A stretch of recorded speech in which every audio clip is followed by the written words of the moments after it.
నీకు అనుగ్రహించు దేశములో నీవు దీర్ఘాయుష్మంతుడు అన్నట్లు నీ తండ్రిని నీ తల్లిని సన్మానించుము. ఇది 3వ ఆజ్ఞ. 4వ ఆజ్ఞ, నరహత్య చేయకూడదు, వ్యభిచరింపకూడదు, దొంగలికూడదు, నీ పొరుగు వాని మీద అబద్ధ సాక్ష్యము పలకకూడదు, నీ పొరుగు వాని ఇల్లు ఆశింపకూడదు, నీ పొరుగు వాని భార్యనైనను అతని దాసినైనను అతని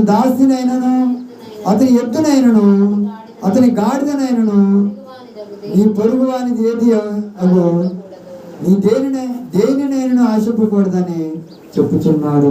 అంటే ఈ 10 ఆజ్ఞలు కూడా ఆ పలకల మీద రాసి ఆ యొక్క దేవాది దేవుడు మోషే గారికి ఇచ్చి పంపించినప్పుడు, ఆ మోషే గారు తీసుకొని వచ్చినప్పుడు ఇగో ఇశ్రాయేలు ప్రజలు ఏ విధంగా ఉన్నారంటే